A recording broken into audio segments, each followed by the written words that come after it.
led to centuries of discrimination, even horrific pogroms and massacres, and it still fuels deadly violence today. Yet last week, you floated a baseless conspiracy theory that the coronavirus was bioengineered to target Caucasians and black people, but to spare Ashkenazi Jews and Chinese people. Mr. Kennedy, your bizarre, unproven claim echoes that same historic slander of labeling Jews and Chinese people as a race, and that Jews, and in this case Chinese people, somehow managed to avoid a deadly illness that targets other groups for death. You do see that, yes or no? You're misstating. No. I quoted what you said earlier, and it is directly what you said. So just ask me yes or no. I was describing an NIH-funded study. No, you didn't cite any. I was describing an NIH-funded study by Cleveland Clinic scientists. Reclaiming my time. You did not reference reclaiming my published time. in USC Mr. Medical, Chairman, which is one. The time is mine. I'm reclaiming it. Please ask the witness to stop talking. You asked me a question. Reclaiming. Allow me to answer my question. Mr. Chairman, I'd like about 10 seconds back. The time belongs. You are slandering me incorrectly. You're saying it's dishonest. Time belongs to the gentlelady from Florida. Florida. Defend myself. Mr. Chairman, time belongs to the gentlelady from Florida. I'd like 15 seconds back. We will be happy to give you that. Thank you so much. You did not cite any study like you are citing here now during that conversation. You referenced no study at all. You simply labeled Jews and Chinese people as a race, and you also said that somehow they managed to avoid a deadly illness that targets other groups for death. You don't see that? You're trying to rewrite history here. A few months ago, Mr. Kennedy, you compared COVID public health policies to barbaric, murderous tactics of Nazi Germany, saying that Jewish people in Nazi Germany had more freedom than Americans facing COVID health restrictions. In hindsight, Mr. Kennedy, do you reject this absurd and deeply hurtful and harmful comparison, or do you still stand by it? Congressman, what you are saying is a lie. That you said it. I did not. I never contained. Okay. I never, ever Mr. Chairman, I'm happy to enter into the record when Mr. Kennedy said that. I reclaim my time. In discussing COVID public health measures, you made light of the genocide against Jewish people by saying, and I quote, even Hitler's Germany, you could cross the Alps to Switzerland, you could hide in an attic like Anne Frank did. Mr. Kennedy, do you think it was easy for Jewish people to escape systematic slaughter of Nazis, yes or no? Absolutely not. Okay, good. Mr. Kennedy, do you think it was just as hard to wear a mask during COVID as it was to hide under floorboards or false walls so you weren't murdered or dragged to a concentration camp? Yes or no? Excuse me? That's a question, yes or no? I didn't hear your question. Okay. I said, do you think it was just as hard to wear a mask during COVID as it was to hide under floorboards or false walls so you weren't murdered or dragged to a concentration camp? Of course not. That's ridiculous. But that's a comparison that you made. I did not make that comparison. Were the measures taken to contain the spread and fatalities related to COVID in any way at all comparable to the murder of 6 million Jews, yes or no? Absolutely not. Okay. Let's be very clear here. There's no legitimate comparison to the Holocaust. It doesn't matter if you're talking about AI, vaccine mandates, or anything else. There is no comparison. And if this were a slip of the tongue, Mr. Kennedy, or a one-off comment, we would all move on. But there's a deeply disturbing pattern. In 2015, you apologized to all those, quote, whom I offended by my use of the word Holocaust to describe the autism epidemic. When discussing efforts to encourage others to get vaccinated for COVID-19, you said Nazis did that in the camps in World War II. They tested vaccines on gypsies and Jews. That was a quote. Like before, you apologized for invoking the Holocaust, saying, quote, to the extent my remarks caused hurt, I am truly and deeply sorry. These are not real statements of contrition or remorse. They are passive-aggressive non-apologies that blame the listener for reacting to the lie you just spread. I'm deeply saddened that this is a conversation we're having today. I have deep respect for what Mr. Kennedy's family did and still does to make life better for all Americans. But what you are doing now, Mr. Kennedy, and the forces you aligned yourself are reckless, dangerous, and disturbing by echoing dangerous claims such as, quote, Jews don't really suffer as much as we do, which you said. Your rhetoric creates a climate of mistrust, antagonism, and even hatred or violence against Jewish people. My own children have been the targets of brutal anti-Semitism on social media. You fan those flames and jeopardize their safety. You've marginalized other groups too, like Asian Americans and the LGBTQ plus community. And worse, you don't seem to care or brush it all off to misquotes and misunderstanding. Frankly, it's disgusting. Thank you for your indulgence, Mr. Chairman. I yield back the balance of my time. Mr. Chairman, I have unanimous consent request. The gentleman from Kentucky is recognized for UC. I ask unanimous consent to introduce into the record a study that Mr. Kennedy just referenced, new insights into genetic susceptibility of COVID-19. The main body said that they investigated genetic susceptibility to COVID-19 by examining DNA polymorphism in ACE2 and TMPRSS2. Those are receptors for COVID in 81,000 human genomes, and they found unique genetic susceptibility across different populations. I have another document that I'd like to ask unanimous consent Without objection.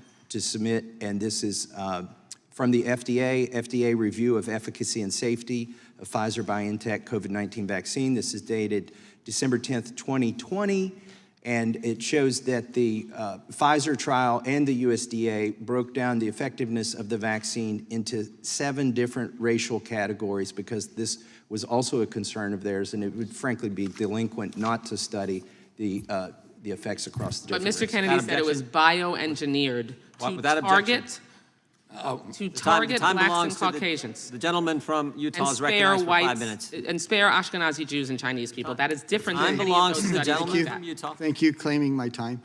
Mr. Kennedy, you've had some accusations thrown at you today. I'm going to ask my questions briefly and give you a chance to respond to that at the end of my time here. Ms. Wiley, if I could talk to you. And I know maybe you're busy, with something else there, but do you trust the government to determine what facts and views the American people should be exposed to? I trust that we have a process whereby we can interrogate what we hear and learn from the government, but certainly I expect the government to share facts and information. That wasn't my question. I didn't say share facts and information. I said, do you trust the government to determine what facts and views the American people should be exposed to and which ones they should not?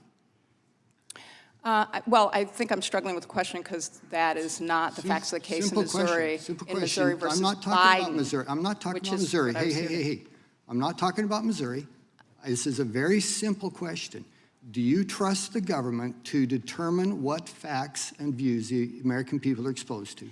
I am not aware of any action of the government Okay, that I'm gonna tells the take that- American public what facts they should be exposed to. You're not aware of that? No, I am not. Oh my gosh, where have you lived for the last 3 years? In the United States of Okay, America. let me ask you. China suppresses free speech. Is that a good thing? No, of course not. Iran, mullahs there suppress free speech. Is that a good thing? No, of course not. Vladimir Putin suppresses. Is that a good thing? No, we all So agree can we should not agree suppress then? free We speech. agree then that the government government leaders should not suppress free speech. Do we agree with that? That's a different question. Yes, it is unconstitutional How for the is it government to pass laws that would abridge free speech. That's the First or Amendment. not pass laws, but to create pressure that would suppress free speech. They don't. Vladimir Putin doesn't pass a law. Yes. He exerts his force and influence to suppress free speech. Yes, the case law says that the government cannot coerce private entities. And we agree that's a bad idea, don't we? Yes, and I would absolutely agree when We Donald agree Trump, then the government when Donald shouldn't- Trump wait, threatened social we- media companies Hang on, with hang on, federal hang on, regulation hang on. shutdown, that was coercion. That's not my question. Oh, I know, but I think it was consistent to show Here's that we my agree. question for you. We agree the government shouldn't be responsible for restricting views that the American people are exposed to. We agree on that, right? You wouldn't answer it at first, Oh, but that's- it's clear that you do agree with that. That's a Because when- different question. Okay, so to my question, do you agree with it or not? I agree that the government should not violate our Constitution. Do you agree with my question? Your question is Should the government whether or not determine- the this is so simple. No, it is not so simple. No, I'm going to ask it because- one time, and it is so simple. A 7th grader could understand this question. Should the government be responsible for the views and the facts that the American people are exposed to? The problem I have is that I don't Okay, I'm know gonna of say any that- I'm facts gonna in say which that the you're unable government to- tells us I'm what going to to say that believe. you're unable to answer a question, which for me is fairly shocking as an American citizen. Let me ask you now then, having concluded that you're unaware of suppression of free speech in the last several years, what about, for That's not example, actually what I said, but thank you. do you think it was appropriate for the FBI to pressure private companies to censor and take down posts that the government disagreed with? Was that appropriate? I'll give you an example that you were unaware of. I'm glad you're aware of it now. Was that appropriate for the government to do that? Sir, The only thing that is appropriate for the government to do is what it is lawfully allowed to do, both under the Constitution and the laws of this country, Which is? which is to conduct its criminal investigations appropriately to our laws and to our policy. So they didn't have the ability then to go to these private companies and to say they can't There are allow these views to. there are instances in which, in order to protect the integrity of a criminal prosecution, they may ask, sometimes news agencies and others to Certainly agree with withhold. that. Was that the case Yeah. here? Was there any criminal prosecutions involved with these cases? Not that I'm There aware were of. criminal investigations are not prosecutions. Okay, criminal And also investigations? the integrity of criminal. Were there any criminal investigations regarding these examples? Which examples are those, sir? For example, anything regarding the Hunter Biden laptop? Well, there are lots of things that have been said in public media about Hunter Biden's laptop. There was a criminal investigation, in fact, a plea in that case. Does it bother you that 51 former intelligence officials made a determination? What bothers me tremendously is that while there are a lot of things we should be talking about with regard to where to shut down. I'd like to submit for the record TIP Insights, a New Jersey-based Institute of Policy and Politics poll conducted of over 1,000 adults between August 2nd, August 4th of 2022 showed that 8 in 10 voters, if they were made aware of the Biden laptop, that would have been determinative in changing the outcome of the election. It also demonstrates that 61% of Democrats included in this poll would have changed their vote. Submitted for the record. Without objection, thank you. The gentleman from Virginia is recognized for 5 minutes. Thank you, Mr. Chairman. I've been in this Congress 15 years.